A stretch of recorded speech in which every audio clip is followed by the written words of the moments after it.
Bom dia, a graça e a paz do Senhor Jesus. Começaremos hoje um novo livro da Bíblia, que é a segunda epístola de Paulo aos Tessalonicenses. Abra aí para você fazer a leitura do primeiro capítulo antes de nos ouvir. Aqui você está no canal de vídeo da Semeadores, da Igreja Os Semeadores, localizada na QNA 30, lote 7, na Avenida Comercial Norte, em Taguatinga Norte, Brasília, Distrito Federal. Aproveita esse momento e inscreva-se aí no nosso canal. Também já clica aí no sininho à sua esquerda e já dê o seu like aí nos ajudando no canal. Nós estamos estudando então a segunda epístola.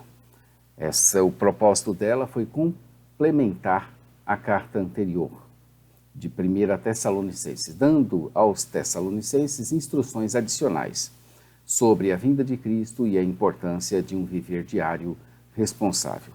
Provavelmente foi escrita por volta de 50 a 52 depois de Cristo. Nela nós vamos encontrar que os crentes devem perseverar em meio aos sofrimentos até a vinda de Cristo, que os seguidores de Cristo não devem se deixar enganar por especulações a respeito da sua segunda vinda, o que vai acontecer muitas especulações. O retorno de Cristo trará grande juízo e recompensa. Enquanto aguardam a volta de Cristo, os crentes devem viver de maneira responsável em suas atividades diárias dentro deste mundo. 2 Tessalonicenses 2, verso 15, pressupõe a existência de uma carta anterior de Paulo, e é muito provável que essa carta que é citada seja a 1 Tessalonicenses. Essa é a mais concreta evidência interna de que 2 Tessalonicenses é de fato a última das suas epístolas. Por isso, ela deve ser datada pouco depois de 1 Tessalonicenses, por volta de 50 a 52 depois de Cristo. Assim como a primeira carta, a segunda teria sido também escrita em Corinto. Ela tem o mesmo público da anterior e as características gerais dela, a primeira epístola aos Tessalonicenses, não diz nada explícito sobre a iminência da segunda vinda, salientando apenas a rapidez e a imprevisibilidade com as quais o dia do Senhor surpreenderá os descuidados. Já a segunda, aos Tessalonicenses, especifica uma ordem de acontecimentos, com o objetivo de opor-se ao equívoco que havia em Tessalônica, que o dia do Senhor já tinha acontecido.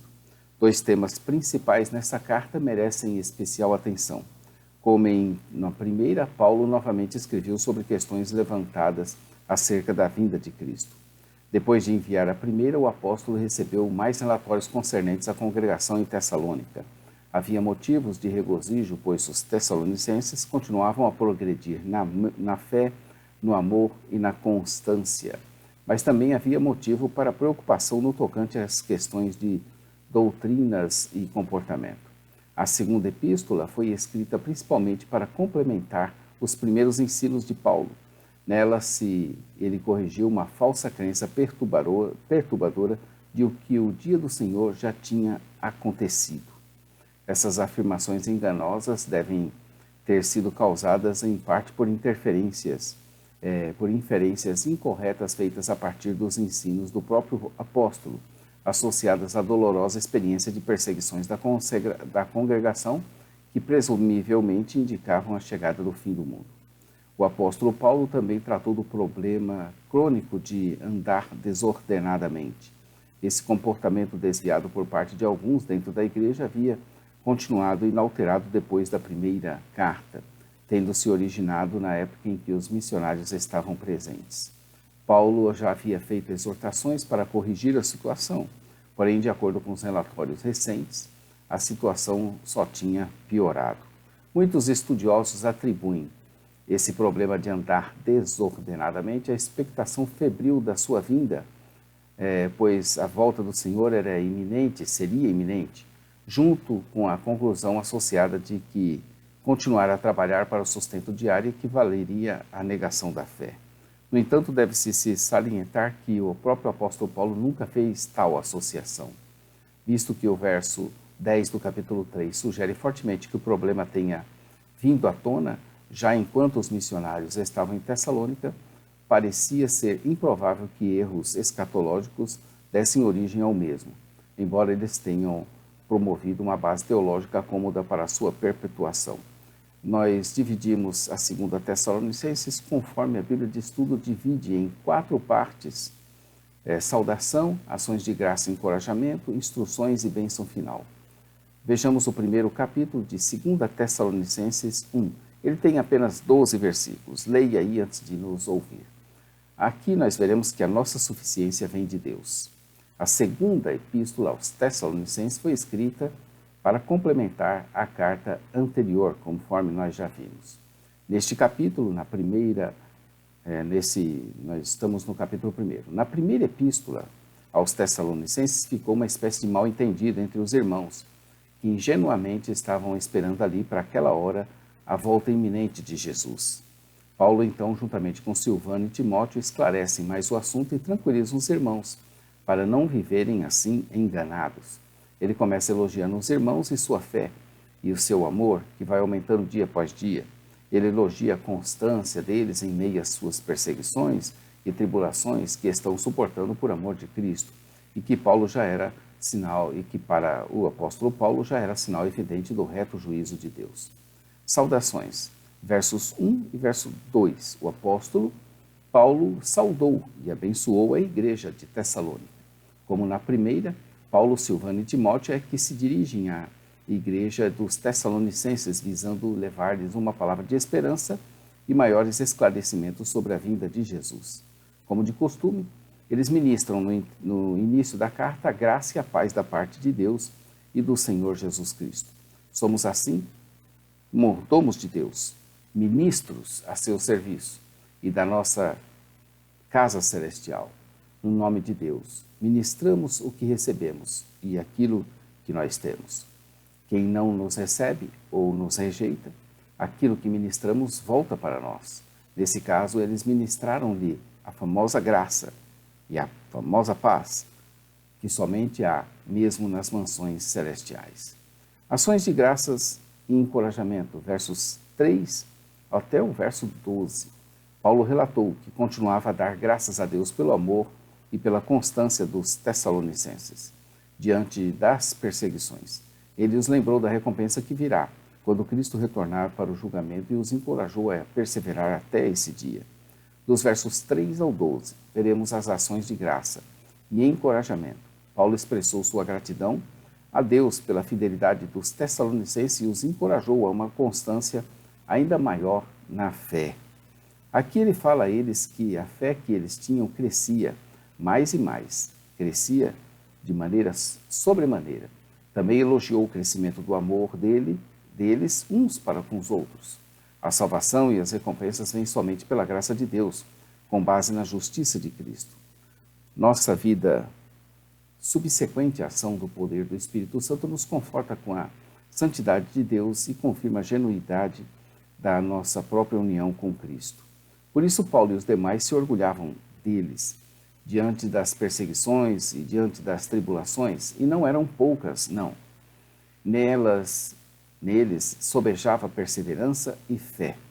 Um exemplo de perseguição está registrado no capítulo 17 de Atos, de 1 a 9, onde está registrada aquela passagem que fala: estes que têm transtornado o mundo chegaram até também aqui. E a carta aos Tessalonicenses revela que essa hostilidade não havia desaparecido.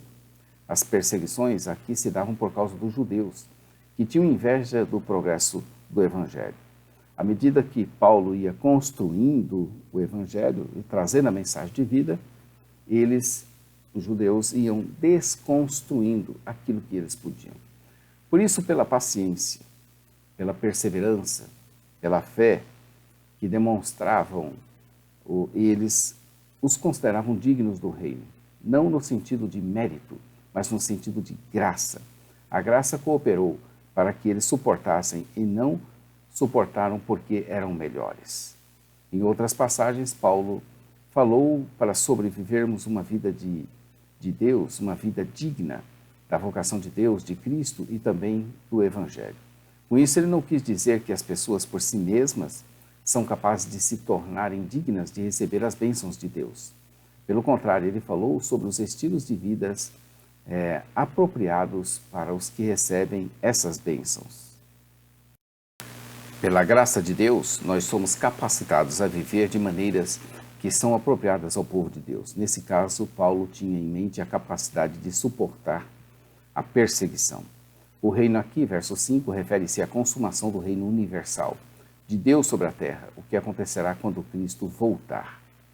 Mesmo quando estão desfrutando dos benefícios da cidadania desse reino celestial, os cristãos ainda sofrem em nome dele, pois esse reino inevitavelmente enfrenta a oposição diabólica e mundana. Há um artigo teológico na Bíblia de Estudo de Genebra, que está em Mateus 4, que vai tratar do reino de Deus, que vale a pena você ver que o reino de Deus é um reino todo exclusivo. Ele é o rei, ele é o reino. Ninguém está acima, ninguém confronta, não existe inimigo que seja igual com Deus. A certeza do crente, quando receber a recompensa eterna, em Cristo está baseada nos atributos imutáveis de Deus. Aí de nós se estivesse relacionado a algum mérito nosso, alguma virtude nossa. Nessa passagem, Paulo enfocou a justiça divina, a qual traz juízo sobre aqueles que não estão em Cristo. Em Romanos 2,9, a mesma palavra grega para tribulação é usada para a tribulação e angústia que virão só sobre o malfeitor no juízo final. O apóstolo Paulo parece ter falado sobre o mesmo juízo nessa passagem, visto que os versículos seguintes dizem respeito à alegria e ao tormento finais. O apóstolo fez alusão a uma promessa semelhante que foi dada a Abraão, aplicando-os aos crentes tessalonicenses que eram descendentes de Abraão em Cristo Jesus. Quando o Senhor Jesus for revelado lá do céu, com seus anjos poderosos, em meio a chamas flamejantes, ele punirá os que não conhecem a Deus e os que não obedecem ao Evangelho do nosso Senhor Jesus. O Evangelho não é apenas uma mensagem para ser recebida ou crida, é também uma mensagem para ser obedecida. Ela carrega consigo o mandamento divino da rendição total a Deus por meio da graça e da paz tornada disponível por Jesus Cristo. Obedecer ao Evangelho é conhecer a Deus e ter comunhão íntima com Ele. A temível doutrina do castigo eterno, tremenda como ela é, assegurava aos perseguidos cristãos tessalonicenses sobre a justiça final e perfeita. Eles deveriam evitar qualquer tipo de vingança pessoal pelas atrocidades cometidas contra eles e deveriam depositar sua confiança em Deus, que julga retamente.